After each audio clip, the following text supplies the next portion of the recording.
ritrovati, un'altra puntata di preview. In una settimana particolare si è chiuso il mercato invernale e il Catania passa da una capolista all'altra, dal Cerignola al Monopoli. Ne parleremo diffusamente in studio, parleremo ovviamente anche di Trapani e di Messina con i miei ospiti, a partire dal consigliere della FIGC di Catania, Luca Di Gregorio. Ciao Luca. Buonasera Marco, buonasera a tutti i telespettatori. E poi il collega della Sicilia del Corriere dello Sport, Concetto Mannisi. Buonasera. E poi il re della tattica, Ermanno Florio. Ciao Ermanno. Buonasera Marco, buonasera a tutti. Dal re alla regina del nostro studio, la nostra Anna. Ciao Anna. Buon pomeriggio Marco e buon pomeriggio ai nostri telespettatori. Noi come ogni puntata aspettiamo i vostri messaggi al 342 77 12 855. Allora Anna, io torno subito da te perché facciamo subito il programma, diamo subito il programma con le partite del prossimo turno e la classifica aggiornata. Anna, di nuovo a te. Prende il via la 26esima giornata di campionato, questa sera alle 20:30 con Latina Cavese.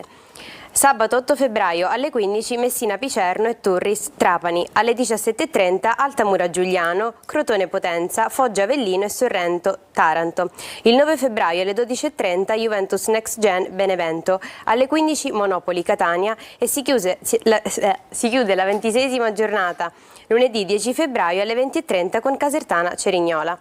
Passiamo alla classifica. Monopoli Cerignola con 48 punti, Avellino Benevento 46, Potenza 42, Crotone 40, Trapani Catania Picerno 35, Giuliano e Sorrento 34, Altamura 32, Juventus Next Gen 31, Cavese Foggia 29, Casertana 27, Latina 26, Messina 23, Turris 6 e chiude la classifica il Taranto con meno 6 punti. Questa è la classifica dunque, grazie Anna, ritorniamo fra poco da te per anche le parentesi social, i messaggi da casa. Io intanto chiedo subito a Concetto Mannisi, visto che noi siamo chiamati un po' certe volte a fare anche le pagelle, che pagella diamo al mercato di riparazione del Catania? Decidi tu, se fare una votazione un po' all'Argentina da 1 a 5 oppure quella italiana. Parti subito strong. Ah no, pensavo. Andiamo sul 5, forse siamo un attimo generosi alla luce di tutto quello che abbiamo visto nel corso di questo mercato. Lo spieghi un po'? La motivazione mi sembra evidente, credo che tutti quanti la possano condividere in questo momento, forse tranne chi ha operato e che mi sembra stia provando in questo momento a arrampicarsi un po' sugli specchi, perché può capitare di avere delle difficoltà di mercato e lo comprendiamo bene. Sì. Però è anche vero che una società economicamente forte, così come si è detto a più riprese nell'arco di questo scorcio di stagione, vogliosa di spaccare il mondo, di arrivare in Serie B in qualunque modo e attraverso anche esborsi importanti, esborsi economici importanti, non può limitarsi a fare le operazioni che ha fatto, portando un calciatore che magari diventerà l'idolo dei tifosi e ce lo auguriamo ovviamente tutti. Mi riferisco ovviamente a De Paoli, portando un calciatore che ha fatto un gol nell'ultimo anno. Esatto, anche di più. Anche di più. Cioè di anni sto parlando. Sì, no, dico, un calciatore che sicuramente non arriva con un palmarès importante. Ecco. Cedendo una bandiera, al di là di quelle che possono essere tutte le motivazioni che ci sono state riferite, come Alessio Castellini, prendendo due portieri che sicuramente sono di categoria e che possono aiutare il Catania là dove secondo me è stato deficitario nel corso della prima parte del campionato. Ben 5 i portieri sono alternati nel Catania in questa stagione. Esattamente. E ripeto, e poi insomma sì, è stato mandato via qualcuno, qualcun altro che poteva andare, perché ormai credo che abbia fatto la propria storia in questa piazza, sì, anche se per pochi mesi è rimasto. Se vogliamo fare nomi, io non ho difficoltà a farli, perché Luperini per me è stata una grandissima delusione, più di Montalto. E Montalto è certamente una delusione, credo che in tutte le partite sia uscito fischiato, sì, dal pubblico del Massimino, che certamente è un pubblico di bocca buona comunque, al di là di quelle che possono essere Concetto, io ti le faccio reazioni vedere, in base ai risultati. mentre tu parli, anche perché così poi coinvolgo anche gli altri ospiti in studio, la grafica attraverso la nostra regia proprio dei movimenti del Catania in questo mercato di riparazione. Ovviamente abbiamo inserito nelle partenze i giocatori che sono partiti, realmente non abbiamo messo, per intenderci, i passaggi di prestito, Sì. i Maffei per dare un'idea. Questa è la situazione con i 7 arrivi, di cui uno non c'entra molto col mercato di riparazione perché Farroni è arrivato prima, poi è vero che ha giocato la prima partita di campionato a gennaio contro il Benevento, però era arrivato ovviamente da svincolato prima. Questo è il quadro della situazione con i nomi che tutti conosciamo. Luca, chiedo anche a te di darci un giudizio e poi voglio sentire il pubblico anche da casa. Io sono più o meno d'accordo, quasi tutto, ha detto l'amico Mannisi, anzi è stato generoso dando un 5 al mercato. Io credo che questa squadra, questa città, questi 15.000 abbonati meritano o meritavano qualcosa di più. Però ecco, facendo un mercato del genere, i motivi naturalmente magari non sappiamo cosa c'è dietro, ridimensiona credo anche le aspettative del campionato. Non credo che si punti a questo punto primo posto, non credo al primo proprio. posto, Esatto. ma Lo dice anche la classifica. Lo dice la classifica, si punta naturalmente ai playoff, a rimanere in quella griglia, però in questo momento si deve guardare anche dietro, perché le squadre dietro fanno punti, quindi il Catania è lì a metà. Domenica ha una partita molto difficilissima, quindi in questo momento ecco, c'è scoramento, c'è amarezza in generale. Diciamo che certamente non è stato accolto positivamente quello che è il risultato di questo mercato da parte della piazza. Proprio la piazza andiamo a sondare con Anna per capire se ci sono già dei messaggi, Anna, che arrivano relativi proprio al mercato e a quello che è successo nel mercato. Esatto Marco, continuano i messaggi sul mercato e ci chiedono: buon pomeriggio a tutti, cosa mi dite di De Paoli? E ancora, quanto pesa l'assenza di alcuni giocatori chiave nelle ultime partite? E ancora, la società ha deciso di cedere Castellini per motivi economici o c'era anche una scelta tecnica dietro? Allora, vabbè, su De Paoli fra poco vedremo una scheda, anzi la vediamo anche subito per quanto riguarda il nuovo acquisto in attacco del Catania, il De Paoli che si è allenato già in gruppo. Fra poco appunto vedremo la scheda, vedremo la grafica per dare un po' il senso di quello che ha fatto il giocatore, ma chiedo intanto a voi, mentre aspettiamo di vedere appunto la grafica su De Paoli, che tipo di giocatore è. Eccola qui, perché lo vediamo, 99, prestito con opzione, ricordiamo, dal Giuliano, arrivato proprio nelle ultime ore di mercato. Il numero di maglia è l'11, il ruolo è quello di attaccante. Abbiamo scritto questo: stagione in corso, ha segnato un gol in 21 presenze per quanto concerne questa stagione. La sua stagione migliore è stata curiosamente proprio col Monopoli, ha segnato 6 gol in 14 partite nel 2021. Giudizio sul giocatore, lo conosciamo poco, devo essere sincero. Lo conosciamo poco, un vecchio presidente del Catania avrebbe detto che sicuramente non è uno gollifero. Quindi possiamo anche aspettarci, ripeto, qualcosa di importante. Magari Toscano riuscirà a valorizzarlo. L'allenatore, che forse anche lui ha qualcosa da farsi perdonare in queste ultime settimane, ma che io ritengo comunque essere certamente allenatore di sicuro valore, magari l'allenatore riuscirà a ricavare il massimo da De Paoli, garantendo un numero di gol importante al Catania, magari, ma se lui dovesse continuare a esprimersi così come ha fatto fino a questo momento, vero, c'è Dal Monte,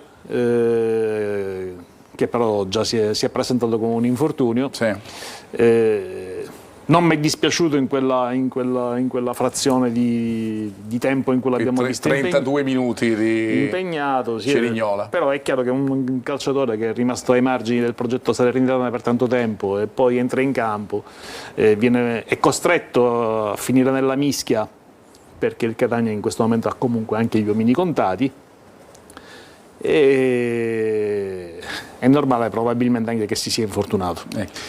Su De Paoli, Ermanno? Io l'ho analizzato un po', ho visto qualche piccolo spezzone di partita. È un giocatore che, è vero, nell'ultima stagione ha fatto 21 presenze, ma da titolare ne ha giocate davvero poche, si contano sulle dita di una mano. Ovviamente è un giocatore che di sicuro inizialmente non ti può dare una marcia in più, perché effettivamente è un giocatore come Dal Monte che ha toccato poco il campo, che ha giocato poco e che avrà bisogno di tempo come inglese a inizio anno per ricominciare ad avere un po' anche quel feeling con l'area di rigore, con la porta, col gol. È un giocatore che sa giocare sia da punta singola, quindi potrebbe essere un vice inglese, che giocare accanto a un compagno. L'ha fatto molto bene 4 anni fa a Monopoli, però è un giocatore effettivamente che sicuramente per nomea e per caratteristiche e per dati non alza il livello della squadra. Rispetto agli altri movimenti poi che ci sono stati anche in questo mercato di riparazione nelle squadre del girone C della Serie C per quanto riguarda l'attacco soprattutto. Con Luca voglio tornare invece sul tema Castellini. Castellini, vabbè, certo, va via con l'ok chiaramente della proprietà, va via per questioni economiche e anche dell'allenatore, ovviamente, per cui anche per una scelta dell'allenatore, va via per questioni economiche, perché chiaramente sappiamo che il Catania da questa cessione che si concretizzerà con determinati obiettivi non altissimi che dovrà raggiungere a livello di presenza il giocatore al Pisa, concretizzerà circa 1 milione di entrata più una percentuale sull'eventuale futura rivendita. Luca, chiaramente questo però è poi il tema della settimana, no? Perché i tifosi sulla cessione di Castellini si sono scatenati. Sì, sicuramente può essere che c'è stata anche una sua decisione, perché credo Sì. da calciatore, quando tu non sei comunque rispetto alla stagione precedente non sei valorizzato come è stato l'anno scorso, ma il mister l'ha messo magari in un altro ruolo. Ho notato pure la fascia di capitano che è stata tolta per De Rosa. Ecco, tante piccole cose che magari hanno fatto pensare, ecco, gli obiettivi del Catania, che potesse essere che anche il giocatore, ragazzo, d'altronde l'ha detto anche Grella, che anche il giocatore vuole può andare aver via. scelto di andare in una piazza importante, una categoria superiore, è giovane, è seguito da molte società ancora più importanti del Pisa, e quindi secondo me può essere stata anche una scelta sua. Come al solito succede nel mercato, insomma, l'abbiamo sentito, ne abbiamo parlato molto anche col mercato di Serie A, per quello che è successo ad esempio al Napoli con Kvaratskhelia, lì si è parlato addirittura di ricatto, non c'entra niente, però normalmente quando succede qualcosa a livello di mercato c'è sempre una scelta che è condivisa dal giocatore, dalla società che monetizza e Anche se mi viene da pensare, in questo caso? se il Catania avesse avuto un rendimento diverso, ad esempio, tu pensi che Castellini sarebbe andato via così quasi serenamente come sembra che abbia fatto, o comunque che ritieni possibile che lui potesse chiedere una cessione?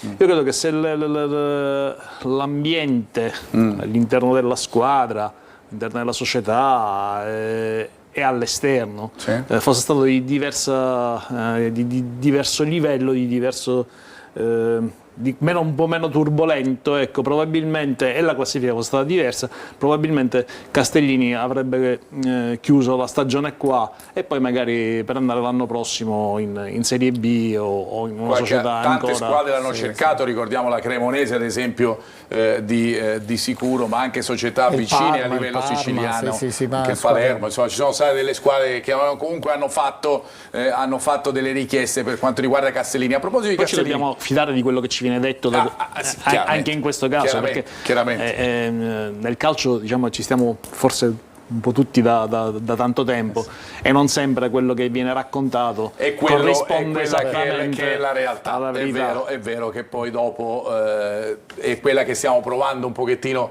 a definire e a capire, e di cui stiamo discutendo anche adesso, no? Quando si discute di Castellini. Se si fosse parlato sempre con verità, probabilmente, ne so, dico, Lescano invece di andare ad Avellino sarebbe venuto a Catania. Tra l'altro si dice che è figlioccio di Faggiano, e quindi è logico, sarebbe stato logico attendersi un passaggio diverso. Certo, in questa condizione di classifica diventa anche difficile riuscire a richiamare un giocatore che però avrebbe abbandonato il tramo. Così tanti rifiuti, non lo so fino a che punto possa essere vero, perché se hai disponibilità economica, in fin dei conti per molti è lavoro più che passione, no? E allora io, se mi chiami, se hai soldi, io comunque vengo e mi spendo per la maglia rossa-azzurra. E questo è quello che appunto non è successo nell'ultimo giorno di mercato. Su Castellini volevo tornare dalla nostra Anna, perché l'abbiamo anche intravisto, c'è un messaggio social che chiaramente in molti già hanno visto durante questa settimana, proprio di saluto, di commiato da parte di Castellini. Anna. Esatto, Marco, appunto ha fatto un post social su Instagram dove ha ringraziato un po' la società, e poi volevo leggerti la parte finale del messaggio, ecco, dove scrive: posso solo augurare il meglio a tutto e tutti e di ritrovarci nel posto in cui tutto questo merita di arrivare, da avversario, di ritrovarci lì insieme, solo il destino lo dirà. Alessio. Inoltre anche i nostri telespettatori hanno un po' inviato dei messaggi sulla questione Castellini, scrivendo: ciao capitano, sarà stata una scelta difficile quella di andartene da questa società dopo circa 4 anni, ci mancherà, in bocca al lupo. E ancora Ignazio 50 ci scrive: perdere Alessio Castellini non è buono, mi dispiace, auguro buona fortuna al ragazzo, la merita.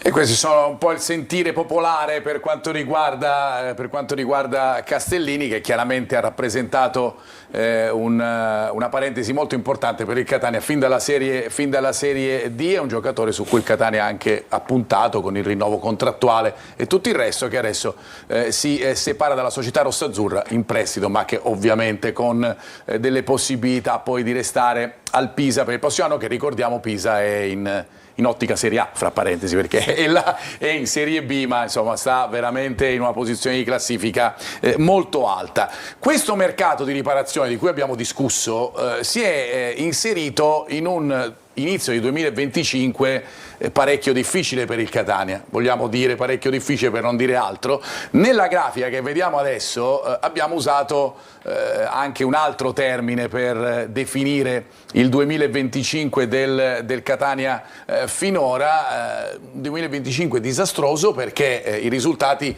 questo dicono: 3 sconfitte, un pareggio, una sola vittoria, e poi Ermanno alcuni dati che vediamo rappresentati. Sì, a parte diciamo quelli che sono i risultati che sono usciti fuori da questo inizio 2025, la cosa che poi deve risaltare più all'occhio e che risalta all'occhio a tutti non sono tanto i 7 gol segnati su 5 partite, ma sono i 9 gol subiti sui 5, quindi sarebbero quasi 2 gol a partita, che comunque sono dei dati abbastanza negativi per una squadra soprattutto che vuole a inizio anno aveva l'ambizione di arrivare almeno tra le prime 3 e guadagnarsi un buon posto almeno per i playoff. Adesso, anche guardando prima Marco, abbiamo visto la classifica, il Catania è brutto da dire, però è più vicino alla zona playout che alla zona playoff, alla zona alta della playoff, diciamo al primo posto,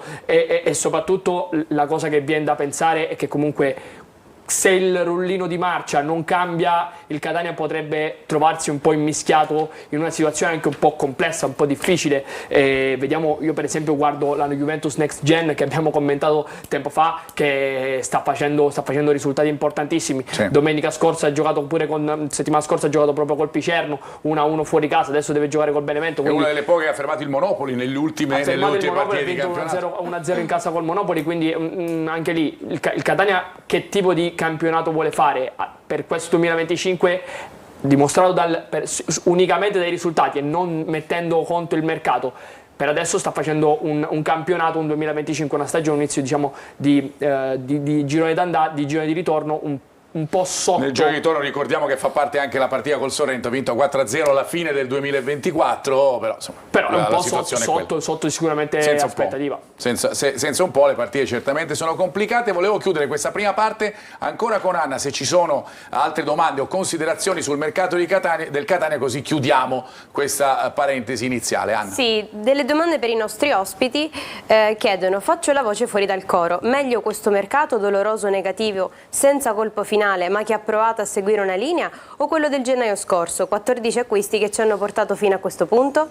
E ancora, ma quando Grella dice ho provato a prendere gli attaccanti a fine mercato, a chi si riferisce?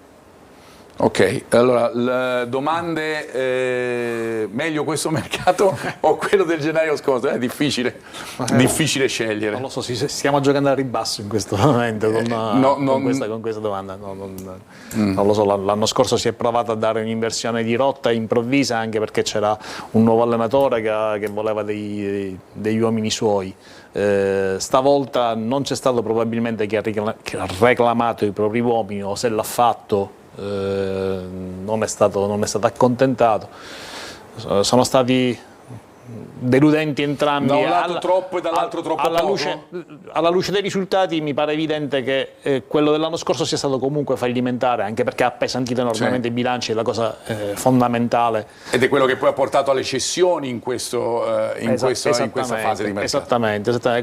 L'anno scorso è stato disastroso. Ma lo diciamo alla luce dei risultati. Poi se il Catania all'improvviso avesse avuto, come diciamo, se De Paoli il famoso playoff con l'Avellino, poi fosse andato in semifinale, a quest'ora si sarebbe detto magari un'altra cosa, meglio uno o l'altro. No, infatti dice magari cambiamo rispetto all'anno scorso, cambiamo modo di fare. Il calcio è bello perché è imprevedibile, poi come dicevi tu prima, può essere che De Paoli fa un gol a partita che cambia la sua stagione e quella del Catania. Ricordo ad esempio che di Inglese non voglio dire che è la stessa cosa, assolutamente. Inglese è arrivato con qualche dubbio, no? Invece adesso nessuno dice più niente. Tutti i dubbi, invece appena è arrivato la sua forma migliore ha fatto l'Inglese che conosciamo. I nomi che sono girati per il Catania l'ultimo giorno di mercato li sappiamo, sono stati quelli di Musso, ad esempio, di Finotto. Si è parlato anche di Balde, il giocatore della primavera della Lazio.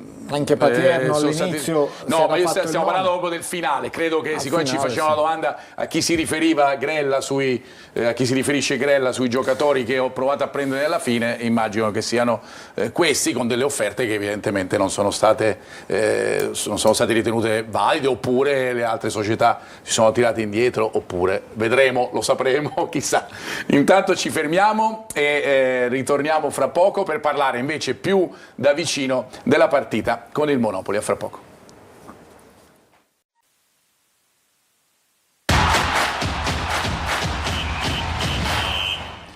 Seconda parte della nostra preview che dedichiamo come sempre all'avversario del Catania, andando a dare uno sguardo soprattutto e presentandolo attraverso le prime grafiche con l'allenatore della squadra del Monopoli che è, contrariamente a quello che succede e concetto in tante altre piazze, lo stesso, perché di solito sono cambiati, ha giocato col campionato del Monopoli, ci sta, l'allenatore è Colombo, che era stato anche al Monopoli nella stagione 2021-2022, classe 1974, ha un contratto fino al 30 giugno 2025 con opzione che probabilmente eserciteranno, visto insomma quello che ha dato l'allenatore. Andiamo adesso invece a vedere quello che abbiamo messo come faro del Monopoli, poi andremo a discutere con un collega appunto di Canale 7 di Monopoli, proprio con cui parleremo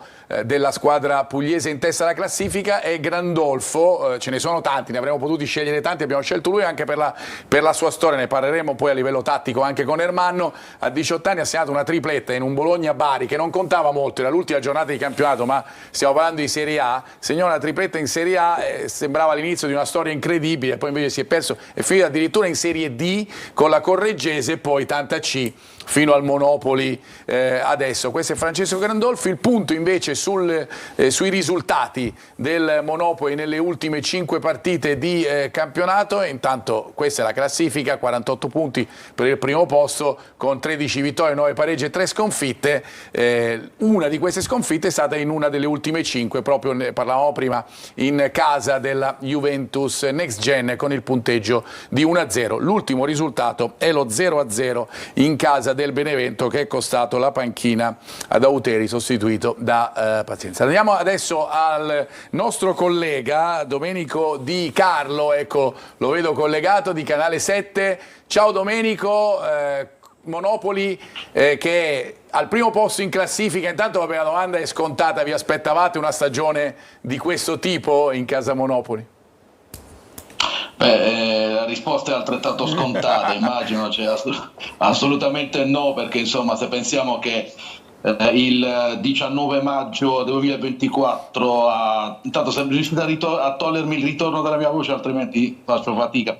Dicevo, il 19 maggio 2024, a 3 minuti dalla fine dei play-out, il Monopoli era in Serie D, per cui insomma credo che nessuno in quel momento pensasse che 9 mesi dopo la squadra dovesse essere a questo punto a giocarsi la Serie B, perché alla fine 25 giornate sono assolutamente sufficienti, no, per poter dire che sei lì con merito, come lo sono anche le altre, insomma, in sostanza. Merito della società, merito dell'allenatore, merito dei giocatori. In questi casi ovviamente i meriti si dividono, ma se tu dovessi scegliere? Un mix. Guarda, ti dico, stamattina sono proprio andato al campo di allenamento per intervistare l'ultimo acquisto, Jacopo Pellegrini, che è giunto proprio ieri. Stamattina insomma l'avevo intervistato proprio per la nostra emittente, ovviamente, e mi sono soffermato una mezz'oretta a guardare l'intensità degli allenamenti, no? L'intensità degli allenamenti era Miceli che picchiava Angileri e gli diceva di alzarsi, Falzerano che bestemmiava in romano come se stesse giocando la finale di Champions League. Cioè anche quel tipo, no, di allenamento, l'ha detto anche Pellegrini poi nella mia intervista, nell'intervista che ho realizzato, ha detto qui si lavora tanto e l'intensità è alta, per cui intanto appunto sì, l'intensità degli allenamenti, la voglia, la cattiveria della squadra. E poi una società che ha saputo resettare tutto lo scorso 20 maggio, a partire dal 20 maggio, no? Quando diciamo fu evitato insomma il pericolo della retrocessione, però non buttando all'aria il lavoro, nel senso che poi molti giocatori che ci sono quest'anno c'erano anche l'anno scorso, no? Sono stati fatti degli innesti giusti, è stato richiamato Colombo che qui a Monopoli, come ben sapete, 3 anni fa ha fatto bene, tra l'altro lui ricorda sempre insomma che a causa del Catania il Monopoli perse 6 punti quell'anno, per cui insomma sarebbe partito da una posizione migliore nei playoff se il Catania non fosse saltato, diciamo, a 3-4 giornate dalla fine, forse era, no?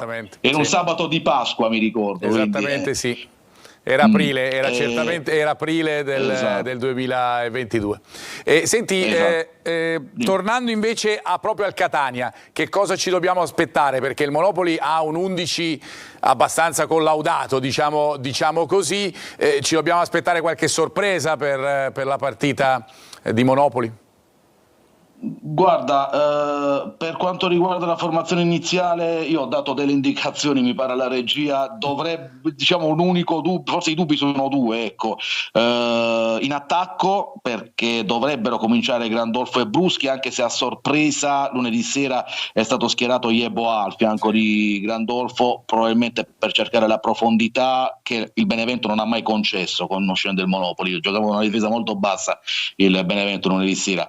L'altro dubbio è al centrocampo, perché adesso Colombo ha a disposizione Boulevardi, Greco, Battocchio e Falzerano che rientra, e c'è anche De Risio che non è riuscito a trovare una collocazione, diciamo, nel mercato invernale, è un giocatore di tutto rispetto. Diciamo che in 4 si giocano 3 maglie, perché Battocchio non sta benissimo, ma lui deve convivere con una tendinite, non fa praticamente da mesi, per cui insomma, diciamo, lo schema è quello che non si allena per 1 o 2 giorni a inizio settimana e poi forza nella parte finale della settimana.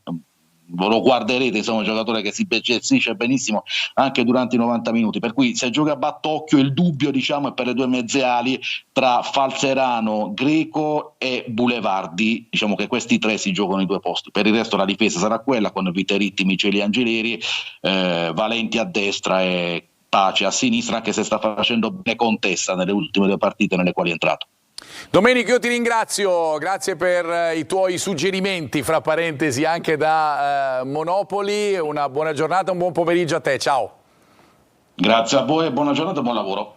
Allora, Concetto, Luca, l'ha detto anche il collega, no? Difficile aspettarsi una stagione così, ma quando si centrano gli obiettivi, quando c'è coerenza fra quelle che sono la programmazione, quella che è la programmazione e poi le scelte, poi si arriva magari ai risultati. Sì, arrivano i risultati, generi entusiasmo dell'ambiente, entusiasmo all'interno della squadra, e credo che in questo momento loro stiano volando proprio per questo motivo. Poi il Benevento ha giocato a farsi lo sgambetto da solo, io devo dirti che non immaginavo un crollo del Benevento così importante. Ci è andato vicino con noi. Esattamente, col Catania è andato molto vicino a perdere la partita. E lì continui a porgerti delle domande su quella che è la valenza di questa squadra, perché se vai avanti 2-1 a Benevento e poi ti fai ribaltare in così pochi minuti, qualcosa che non funziona, al di là di tutto deve esserci, sia dal punto di vista tecnico, sia dal punto di vista tattico, sia dal punto di vista proprio caratteriale. A proposito di Benevento e della classifica, che magari prego la regia di riproporre, l'abbiamo fatta vedere tante volte già durante la nostra trasmissione, Luca, è vero non c'è il Catania, dispiace, è vero che il campionato lì davanti è molto interessante perché ci sono 4 squadre, se vogliamo includere anche il Potenza e il Crotone diventano 6, che sono veramente, la lotta è di un certo tipo, va lì davanti. Sì, secondo me fino al Potenza possono giocarsi la vittoria finale, ancora ci sono tante giornate, dicevi tu, piazze importanti come Benevento, Avellino, Potenza, e invece Monopoli e Cerignola sono un po' più piccole, ma però sono là. Secondo sono me là sorprese. Mi ha colpito, prima il tuo collega diceva, molti di quei giocatori che hanno rischiato la D sono praticamente lì, quindi con gli innesti giusti, con l'allenatore giusto che conosceva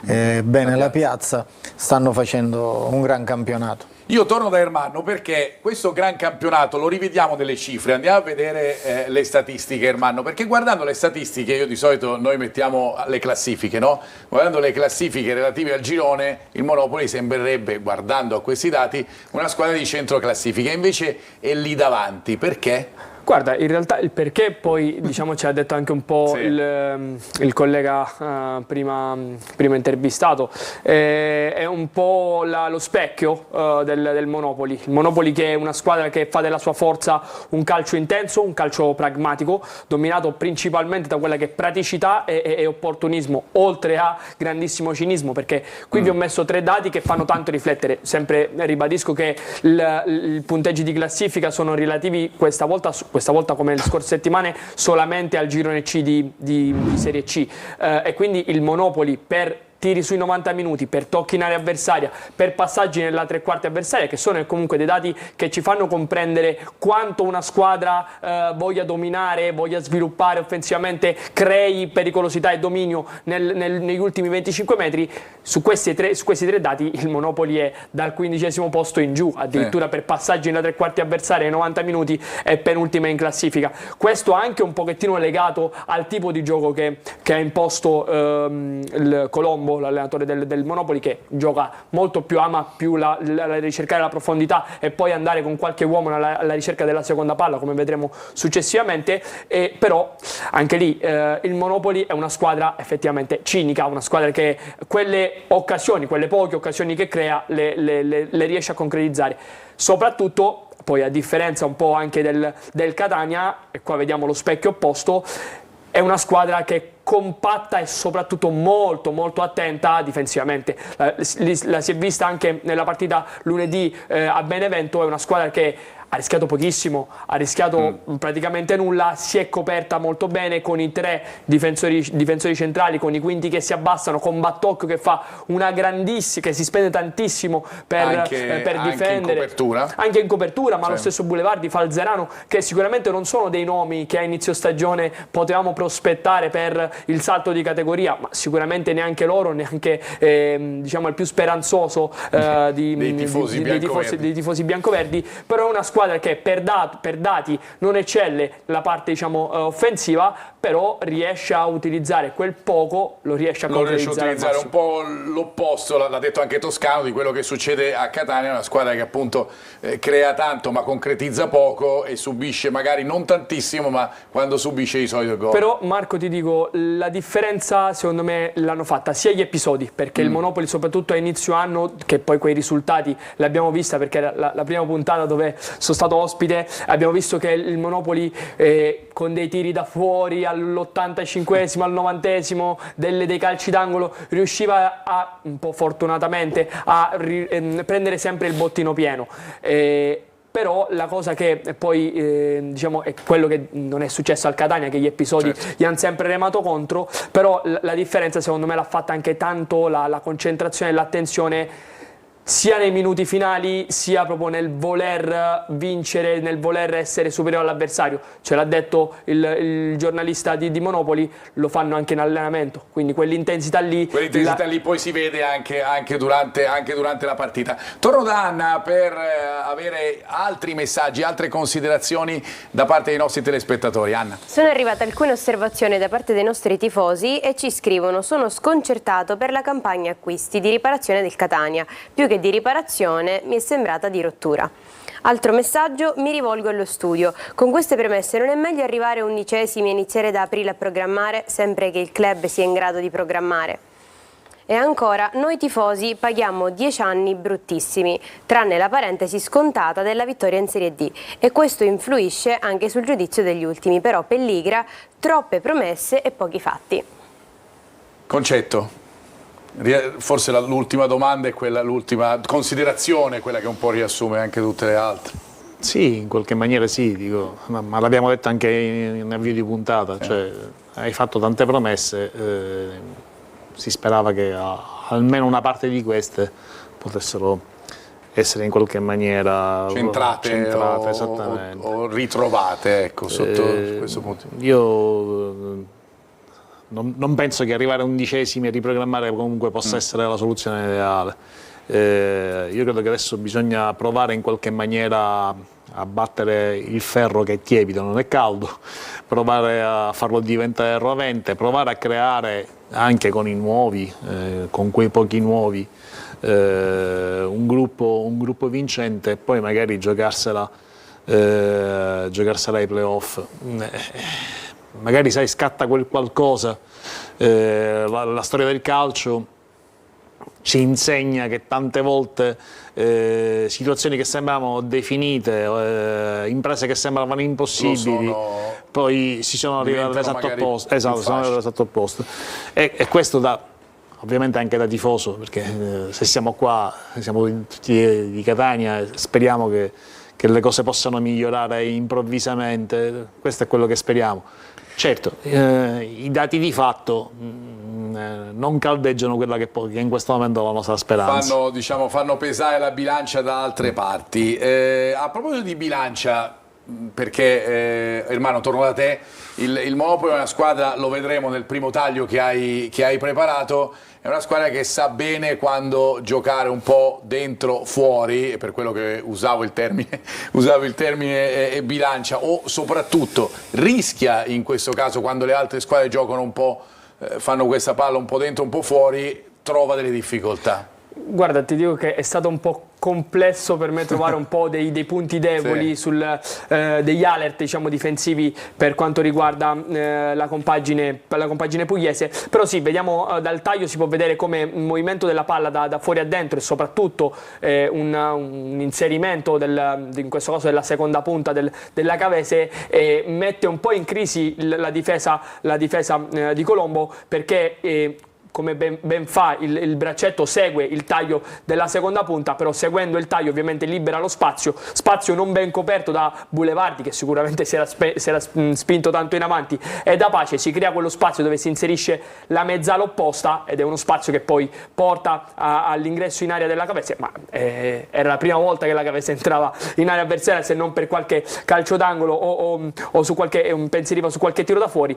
Quindi questo ci fa comprendere come è difficile. C'è quell'area centrale, appunto. Sì, quell'area centrale che in realtà è l'area, in questo caso, del braccetto che segue l'inserimento, il taglio della seconda punta. Il quinto non scala e non occupa quello spazio, poi la mezzala della Cavese è brava a comprendere, a leggere lo spazio, a occupare lo spazio su quella seconda palla e poi entra dentro, e un po' di episodi che Altra situazione legata invece a un giocatore, ne abbiamo parlato anche prima con il collega di Monopoli, cioè Viteritti.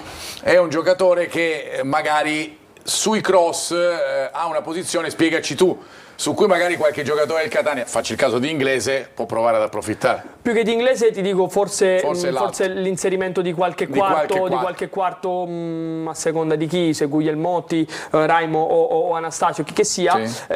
Diciamo che Viteritti inizialmente all'inizio della stagione l'avevamo valutato come un esterno basso, come un quinto di destra, un quinto di sinistra. Adesso per necessità si è ritrovato a fare il braccetto di destra, però è un giocatore che effettivamente è forte nella marcatura, è forte nel contrasto, è forte nell'intercetto, ha un'unica pecca che si vede in questi due tagli, diciamo che sui cross laterali, quindi su palla aerea, legge non bene il punto di caduta del pallone, non riesce bene a tenere e a contenere il terzo tempo dell'avversario, e soprattutto si pone male, legge male il timing di gioco della giocata.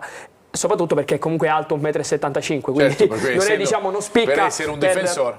Come difensore non spicca sulla capacità aerea, e qui addirittura capita più volte, qui l'abbiamo analizzato in due episodi, dove addirittura neanche prova a saltare, neanche prova a intervenire col colpo di testa. Difficile appunto, Luca, trovare dei punti deboli. Ermanno ha avuto delle difficoltà, ma è chiaro che questa è una squadra, abbiamo visto anche dei dati, che si difende molto bene. È riuscito a trovare piccole cose che comunque potrebbero essere, il Catania potrebbe fare qualcosa, soprattutto parlava dell'ultimo episodio, lì Inglese potrebbe approfittarne, però ecco, è una squadra invece compatta, una squadra... Non siamo d'accordo, anche lui Inglese, tu Guglielmo, vabbè, vediamo uno... parlavo dell'ultima, in mezzo, quando trovi in mezzo, poi il taglio degli esterni va bene, ma in mezzo spesso si crea quel buco lì che ne poteva approfittare, però parliamo di una squadra esperiente. Prima Ermanno parlavamo, non sono più ragazzini in mezzo al campo, esatto. E quindi una squadra compatta, esperiente, quindi il Catania non sarà facile fare punti a Monopoli. Anna, torno ancora da te per altri messaggi. Anna. Ermanno ha appena terminato di analizzare il Monopoli. Qui ci chiedono: ma col Monopoli come giochiamo? Sempre 1000 assenze. E ancora, in difesa l'acquisto di Allegretto è stato vantaggioso rispetto alle alternative sul mercato? Allora, come giochiamo lo vediamo alla fine della nostra preview, così restate a guardare per vedere la probabile formazione del Catania. Però è vero, certo, tante assenze ci sono ancora in casa Catania, compresi anche gli squalificati dopo l'ammonizione di Quaini e l'espulsione di Frisenna. Per quanto riguarda l'altra, Allegretto, che mi dite? Ma Allegretto ha fatto un campionato credo positivo a Picerno, quindi ha giocato sull'esterno, credo sulla fascia sinistra, dovrebbe, non so se sarà della partita già da domenica, già da titolare, però è un buon giocatore. I tre sono in 4 fondamentalmente, per cui... Insomma, non è che sono tantissimi, sì, fra squalifiche e infermeria siamo lì, ecco, vediamo chi recupererà dagli infortuni, rientra mi pare solo De Rose sicuramente dall'influenza, gli altri ancora in dubbio. E Concetto, Allegretto? Ho fatto anche la rima, non so se hai notato. Vediamo, perché come dicono in tanti, noi acquistiamo calciatori che arrivano con un carico di speranze importante e poi quando non appena vestono il rosso-azzurro non si capisce bene come e perché hanno numerose difficoltà. Vediamo un attimo, io a proposito della formazione mi auguro ad esempio che Gega si dia una regolata, perché si dovrebbe ricordare che spesso è l'ultimo uomo e con le uscite, palla al piede che fa o quei colpi di genio improvvisi, tentati anticipi che poi vanno puntualmente a vuoto, libera gli avversari davanti alla... E rischia e concede dei rischi per il Catania. Andiamo alla fase di possesso invece. Qui ti è venuto più facile, Ermanno? Vediamo il primo? Sì, diciamo in qualche modo mi è venuto più facile, anche perché ho visto, abbiamo anzi analizzato solamente alcuni aspetti, ma ce n'erano anche degli altri. Qua mi piace analizzare dei calci d'angolo dove loro attaccano bene questo secondo palo, primo palo che vedremo successivamente, con l'uomo che viene cercato, che parte da dietro, quindi parte da fuori area, poi grazie a un blocco del giocatore vicino si libera lo spazio e si muove nello spazio libero. Qui l'ha fatto prima sul secondo palo, adesso Battocchio invece sul primo palo, blocco vediamo del giocatore vicino che gli crea lo spazio, lui viene cercato ma non riceve il pallone, poi la palla che naviga fuori e anche qui tiro da fuori sul rimpallo. Vedi anche le occasioni, l'opportunismo, no? Qui non sono stati proprio brevissimi a concretizzare questa azione, però anche lì un po' di episodi che favoriscono la squadra pugliese. Qui l'esempio di prima, vedi Angileri che attacca bene questo secondo palo, corsa diciamo nello spazio libero, poi si ritrova questa palla vacante e la mette in rete. Faremo poi un punto anche sul Catania, come risponde alle palle inattive degli avversari, perché appunto... Anche per questo te l'ho inserito in qualche modo, perché lo vedremo successivamente sui tagli, un po' il problema che si è rivelato anche a Cerignola. Concentriamoci su due giocatori. Uno è Grandolfo, ne abbiamo parlato poco fa con la scheda e la curiosità appunto di questa tripletta in Serie A. Che cosa fa Grandolfo? Tu l'hai definito un vero e proprio uomo d'area, no? Sì, a me diciamo, mi ha colpito perché in realtà inizio anno non era un giocatore inserito nei titolari. Se ti ricordi, quando abbiamo analizzato il Monopoli scorsa, nella prima puntata, abbiamo visto che davanti giocavano Vasquez e Bruschi. Vasquez era il faro, diciamo, del Monopoli. Grandolfo che inizia male l'anno, ma successivamente si rivela per quel giocatore che in realtà è, no? Quell'uomo d'aria, quell'uomo che sta, anche lui molto opportunista, che si sa muovere bene anche in un fazzoletto, e qui vediamo un gol fatto con la Cavese dove si ricava lo spazio, si postura bene per attaccare la seconda palla. Qui vediamo invece un'altra situazione dove Boulevardi, che poi analizzeremo dopo, che si va a trovare tra le linee, cerca un dribbling, gli riesce, calcia in porta, e lui guarda qui come parte in anticipo, quindi come legge in anticipo questo tiro del compagno, va a attaccare questa palla che poteva essere una palla diciamo pericolosa, ma soprattutto è messo lì in una situazione anche di possibile respinta, perché è un giocatore che l'abbiamo visto qui col gol sempre contro la Cavese, ma l'ho visto anche in altre occasioni, in altre partite. È un giocatore che parte prima sempre sul tiro del compagno, perché sa che all'80-70% dei tiri che vanno verso la porta il portiere di solito la respinge, quindi è sempre pronto, perché si postura bene e parte prima del difensore, per quello che è il classico tap-in che un attaccante con la 9 dietro come lui in questo caso che infatti ha fatto realizzare anche 8 gol, 8 gol mi sembra un assist in questa stagione fino ad ora. Boulevardi, per chiudere la parentesi dedicata al Monopoli, perché è un altro attaccante aggiunto, no? In taluni casi. Sì, è diciamo una spina nel fianco, un po' l'avevamo visto la scorsa settimana, l'abbiamo visto con Paolucci. Speriamo però non faccia lo stesso Boulevardi, però è un giocatore in più nello sviluppo offensivo del Monopoli. Qui vediamo come entra dentro area su uno sviluppo offensivo, si fa trovare lì, è uno che sa calciare bene, che sa soprattutto controllare e dominare bene il pallone. Qui l'abbiamo visto su una respinta, qua invece fa una giocata secondo me fantastica, comprende il timing e legge bene il punto di caduta, riceve questo pallone e lo mette a terra con un tocco, una giocata davvero da fuori classe, poi la palla gli sfuma e il Monopoli non riesce a trovare il gol. Qui invece un'altra giocata, secondo me anche qui sopraffina, su questa palla aerea si smarca bene, si tira dietro di 2-3 metri e poi fa praticamente ci pensa pochissimo. Ha fatto un po' il giro dei social, chi ha messo una foto, un'immagine, perché veramente una grandissima conclusione. Ha fatto una grandissima conclusione che è una conclusione in realtà che si è ripetuta, perché io che ho analizzato un po' il Monopoli, io l'ho vista fare anche col Foggia, quindi è una giocata che lui in pochissimo, appena vede questa palla aerea, prova e ama fare perché ce l'ha nelle corde, quindi è un giocatore di grande estro, di grande fantasia, che si spinge tanto nell'area avversaria, che può essere una spina nel fianco per la difesa atenea. E abbiamo visto appunto con Bulevardi, con Grandolfo soprattutto, Concetto, giocatori che magari non avevano, soprattutto all'inizio dell'anno, un pedigree che potesse portare a dire va bene, saranno decisivi, e che invece lo sono.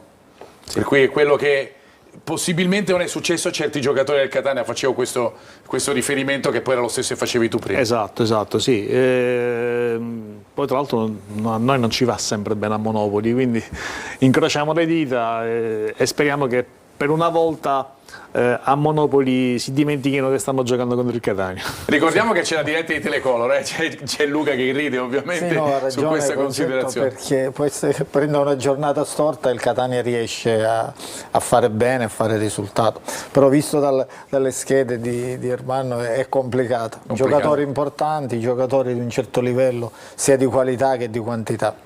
Potrete vedere, l'ho detto prima, su Telecolor la partita, perché c'è la diretta in chiaro della gara, appunto a partire dalle 14 i primi collegamenti da Monopoli. Noi ci fermiamo, torniamo fra pochissimo, parleremo ovviamente anche di Trapani e di Messina, fra poco.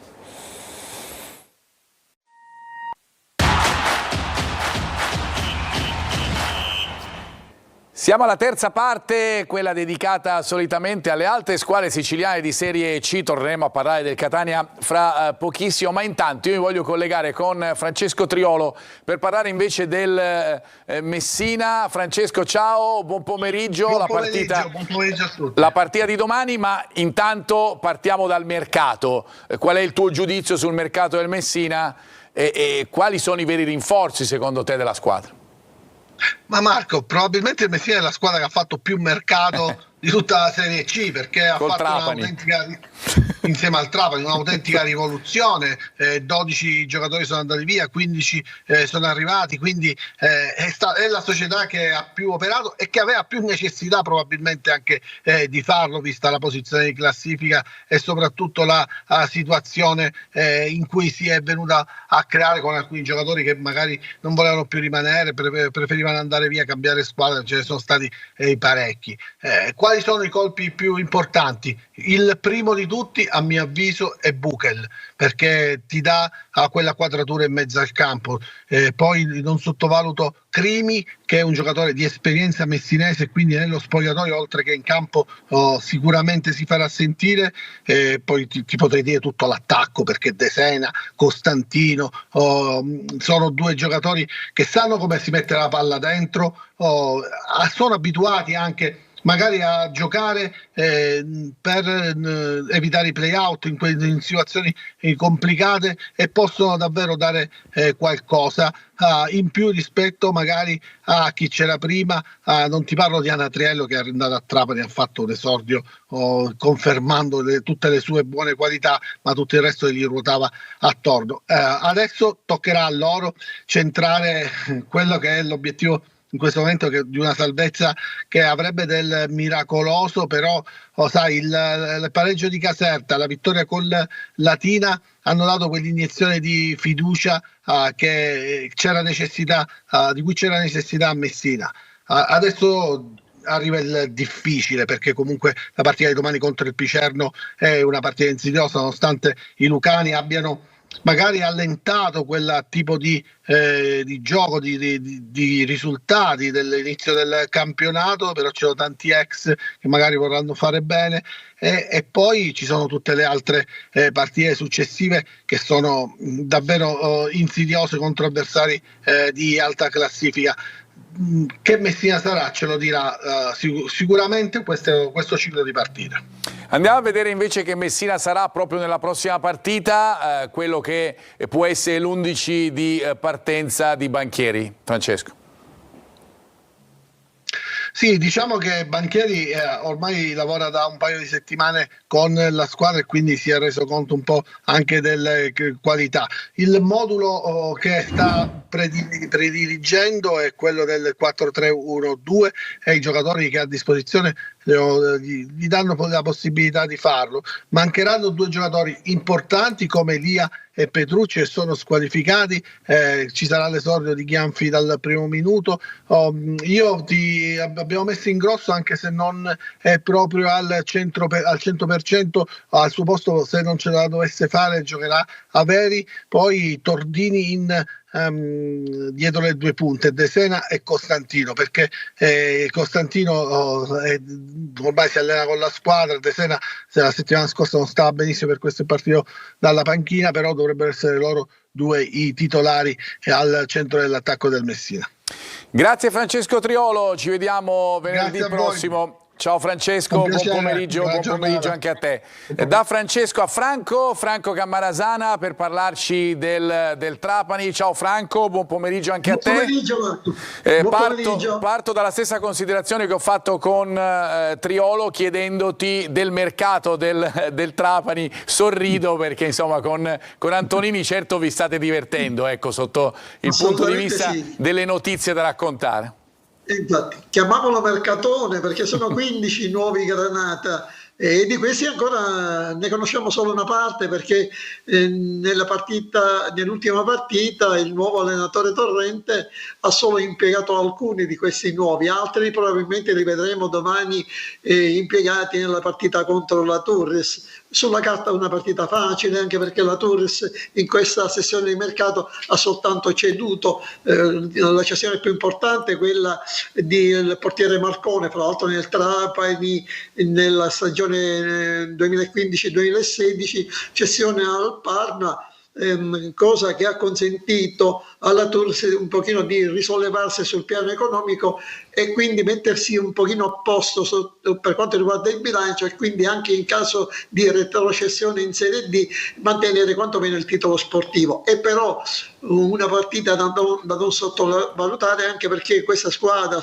anche se molto giovane, oserei dire che nello scorso turno ad Avellino soltanto nella parte finale ha ceduto alla squadra più quotata. Tra l'altro in settimana ha cambiato allenatore, perché al posto di Ezio Forzati, che dirigeva la squadra in deroga, la deroga è finita, per cui la squadra è stata affidata ad Andrea Giuliano, figlio d'arte, figlio del grande Antonio Giuliano, che dirigeva la Primavera.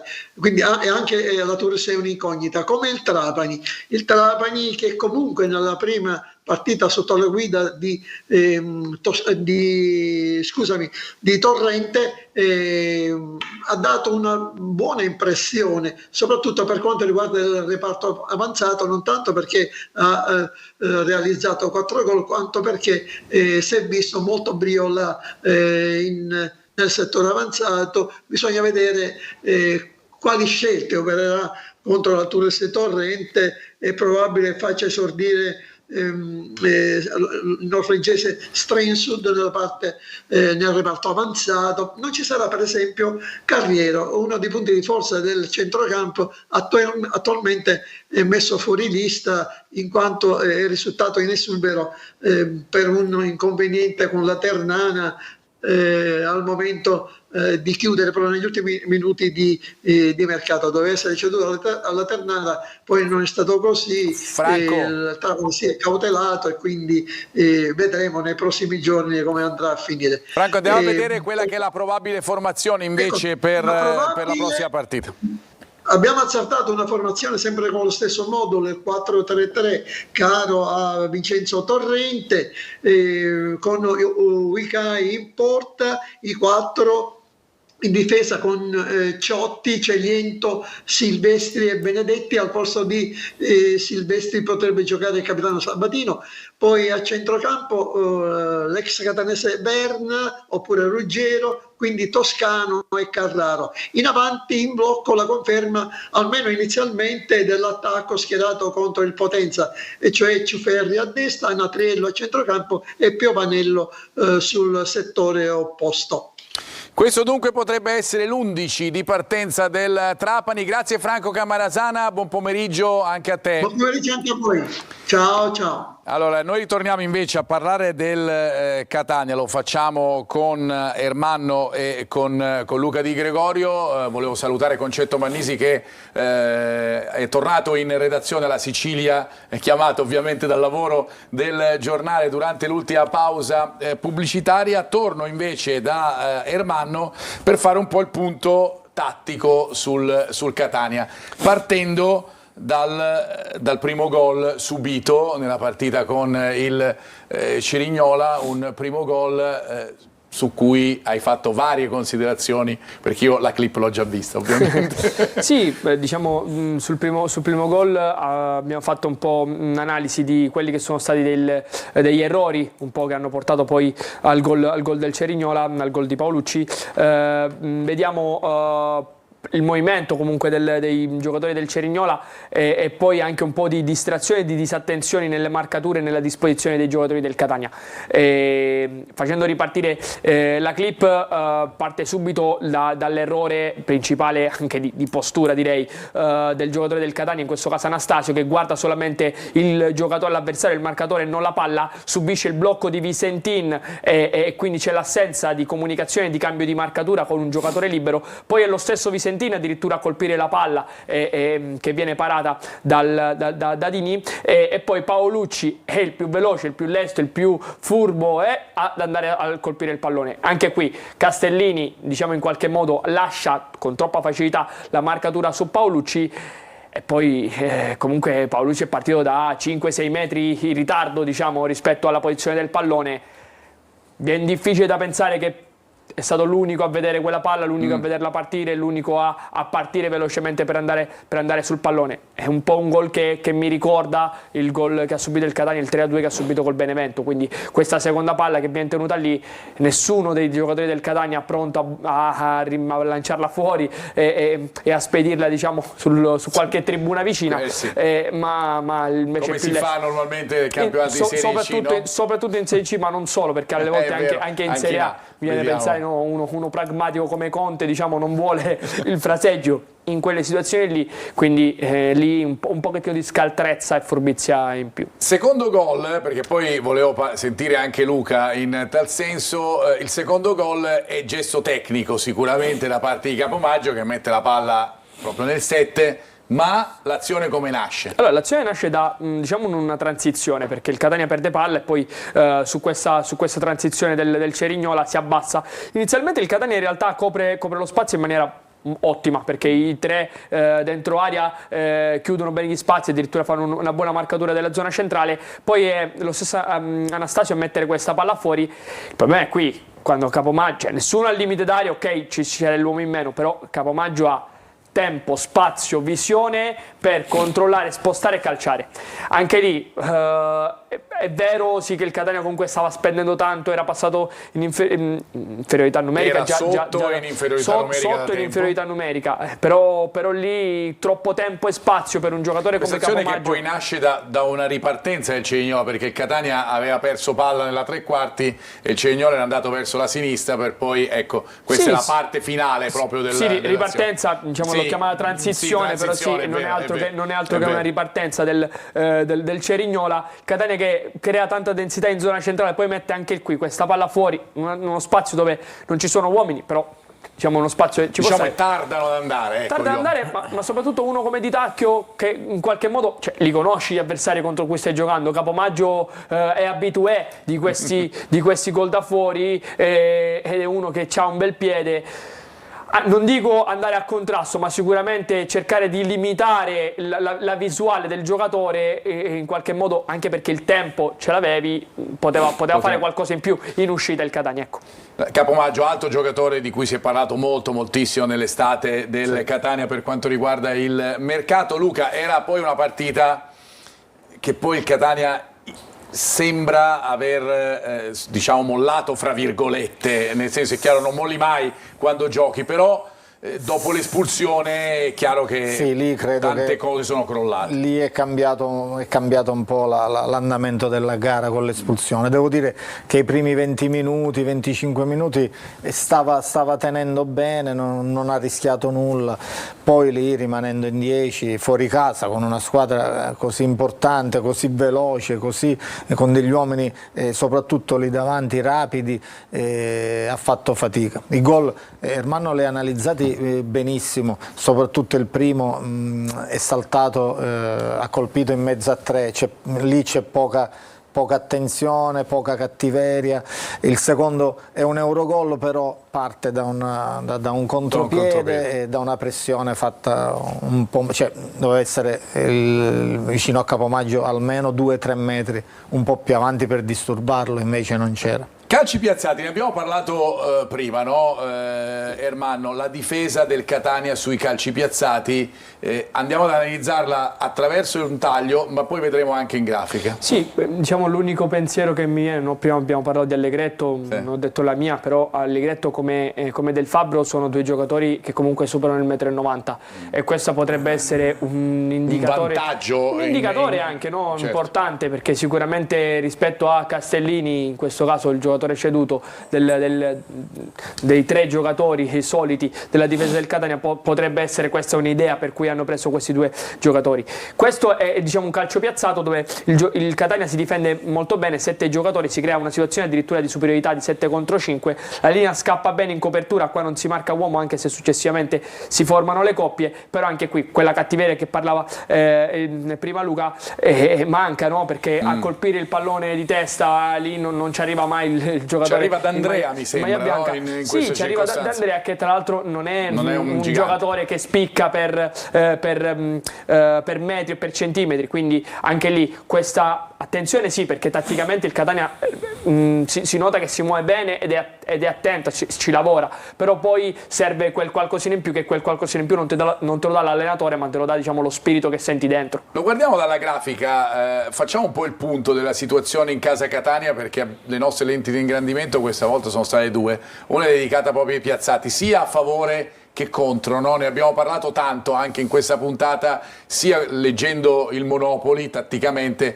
sia il Catania, faremo anche un alto taglio in tal senso, ma questi sono i dati che hai evidenziato. Noi abbiamo messo contro e a favore con quali dati che vuoi evidenziare ancora meglio? Allora, guarda, io parto principalmente dal Catania a favore, sì. Ok? Perché tagli, diciamo, offensivi questa settimana non ne abbiamo potuti fare. Però la cosa che mi piace analizzare è il Catania, che comunque ha una buona media di calci piazzati a favore e soprattutto ha un'alta media di quelli che sono gli angoli a favore che finiscono col tiro praticamente in porta, il 34%. Quindi messi anche a paragone con quelli che, diciamo, quelli che sono i piazzati e gli angoli a sfavore, teoricamente dovrebbe andare, l'ago della bilancia dovrebbe pendere un pochettino più sulla squadra di Toscano che sull'avversario. E invece poi non è così, perché faccio fatica, avendo visto tutte le partite del Catania, a ricordarmi con lucidità quelli che sono delle situazioni di alta pericolosità che hai creato da angolo o da calcio piazzato, tranne il gol di Lunetta contro il Giuliano, 2 settimane fa. Poi per il resto, diciamo, non mi ricordo un gol o dei gol che il Catania ha fatto su calcio d'angolo, quindi su sviluppo da calcio d'angolo. Al contrario, vediamo una media sia di calci piazzati che di angoli, comunque bene o male, cioè, ci sta, no? Qualcosa ovviamente devi lasciare all'avversario, con percentuali molto più basse rispetto a quelle del Catania, che finiscono di calci piazzati o di angoli che finiscono col tiro. Però io mi viene da pensare, me li sono scritti perché possibilmente qualcosa mi sfuggiva, ma di quello che mi è venuto adesso in mente, c'ho come gol che hai subito su calci d'angolo, a parte quello di Cerignola, hai quello di Benevento, hai il gol preso col Picerno, il gol preso col Foggia, il gol preso col Potenza, che sono, quello di Caturano, che sono gol che comunque hanno pesato, o il gol contro la Cavese che nasce da un calcio piazzato, quindi sicuramente è qualcosa che in percentuale in dato, come il Monopoli, in qualche modo non ti dice nulla, cioè di per sé anzi pendono più dal favore del Catania, però poi nella praticità, perché poi quello ti prendi. Ci sono stati degli episodi che appunto poi esulano proprio dai dati specifici, ma che sono stati pesanti per il campionato del Catania. Luca, vedevo che annuivi, per cui torno da te e poi chiudiamo con Ermanno sulla fase sì, come sempre Ermanno è sempre preciso, attento, però ecco, ora secondo me può cambiare il trend, ecco, rispetto perché questi sono dati, sono statistiche, però ora è, diciamo, un nuovo campionato, col mercato, col mercato finito, mi auguro che questo trend diventi positivo e il Catania possa fare qualche risultato in più sia per il morale che per la classifica. Altre ultime due clip, sviluppi del calcio piazzato, ne parlavi prima tu, ma li vediamo anche attraverso proprio il video. Sì, ti faccio vedere già subito un grandissimo, secondo me, errore che là mi denota anche un pochettino quella che è la mancanza di compattezza nel Catania. Vediamo su questa palla, 2 sul pallone, non c'è comunicazione, non ci sono avversari, quindi una situazione che era a tuo favore la trasformi poi in favore dell'avversario. Qui vediamo Guglielmotti che attende troppo a uscire o a limitare la giocata, in questo caso di Acic, poi sul cross, in questo caso questo è D'Andrea, che salta benissimo, in terzo tempo anticipa la giocata, però vedi, primo errore è questo, mancanza di comunicazione, due sullo stesso pallone. Due sullo stesso pallone, la palla che poi va al laterale. Questo secondo me è un altro errore di Guglielmotti, perché non limita assolutamente la giocata di Acic, non cerca il duello. E poi questo è il terzo errore, dove Anastasio, con una marcatura leggera, oddio, quasi inesistente, non salta, non ha neanche un tempo di, diciamo, i 3 passi per andare sul terzo tempo a cercare la palla e poi... Vediamo la clip successiva, che è quella invece sulle palle laterali, che poi è una costante che facciamo vedere nel corso di preview, e l'ultima che vi facciamo vedere legata alla situazione tattica del Catania. Guardate qui. Altro 1 contro 1 laterale, Guglielmotti anche in questo caso perde l'1 contro 1, però almeno cerca il contrasto, cerca il duello, e su questo è innegabile. Qua invece vediamo tanta densità in zona centrale, 3 giocatori sul pallone, limitano il tiro, comunque lo specchio al 19 del Cerignola, e poi sviluppo, seconde palle, l'abbiamo detto Marco qualche settimana fa, che devi cercare di in qualche modo portarle al tuo favore. In qualche modo il calcio è un gioco casuale, quindi la casualità in qualche modo te la devi cercare di portare a tuo favore. Gli episodi devi portarli a tuo favore. Lo fai soprattutto se sei anche molto cattivo e voglioso nel recuperare queste palle che, diciamo, sono di nessuno, e qui il Catania invece non lo è, anche se qua vediamo... per 2 o 3 volte erano palloni che potevano essere recuperati, invece sono stati preda dell'avversario. Però Marco, 3 giocatori del Cerignola, 8 giocatori del Catania. Anche quello dobbiamo vedere, cioè il numero di giocatori in area era alto, la densità, la compattezza era alta, però poi manca quel qualcosa, come ho detto prima, non te lo dà un po' lo spirito, il carattere e la voglia. Noi ci fermiamo, andiamo all'ultima pausa nostra, ci ritroviamo fra pochissimo con le probabili formazioni, fra poco.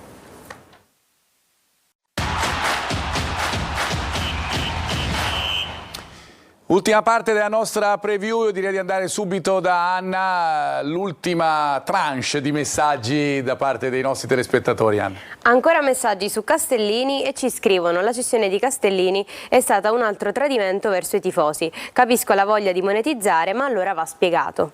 Concludo con quest'ultimo messaggio: non ci sono appelli. Se questa società non riesce a cambiare programmazione e a dare una svolta positiva per questo fine di stagione e la prossima, non credo ci possa essere futuro con loro.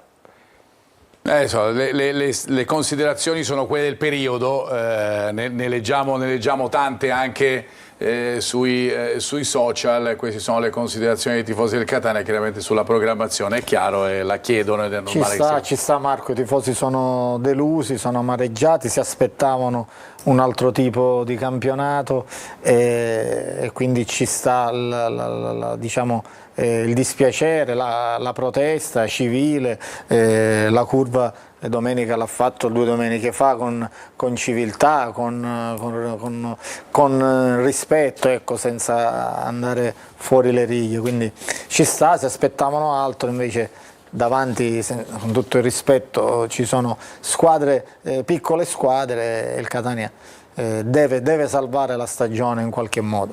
Andiamo a vedere quelle che sono le probabili formazioni della partita di domenica, che ricordo Telecolor vi trasmetterà in diretta in chiaro. Andiamo a vedere subito quelle del Monopoli, ne abbiamo parlato poco fa. Pochi dubbi, diciamo un pochettino in attacco con Yeboah, ma questa è la formazione che ultimamente è uscita di più sulla ruota di Monopoli, è quella che ha dato, fra parentesi, grandi risultati per quanto riguarda la squadra biancoverde, che ha certamente delle assenze. Vasquez, Capozzi, Cascella sono dei giocatori che non ci sono, ma non rientrano in questo momento in questo 11 tipo disegnato da Colombo. Per quanto riguarda il Catania, le assenze sono tante, tanto che dicevamo che la difesa è chiaramente con gli uomini contati. Fra le assenze per squalifica, le assenze per cessioni, vedi quella di Castellini, questa è l'ipotesi della formazione del Catania. A centrocampo dovrebbe rientrare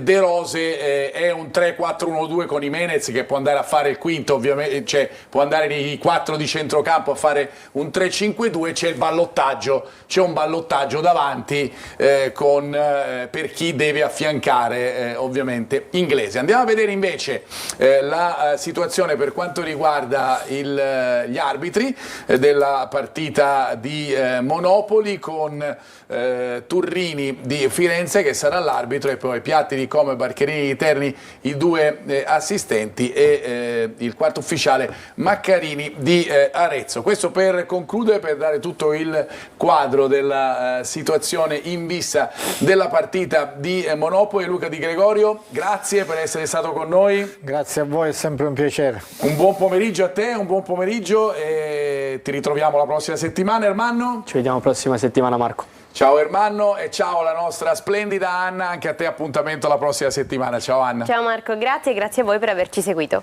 Ricordo appunto ancora che c'è la diretta su Telecolor della partita di Monopoli, diretta stadio a partire dalle ore 14, i primi collegamenti. Poi lunedì si torna con anteprima corner e con corner, e noi torniamo puntuali al prossimo venerdì. Ciao.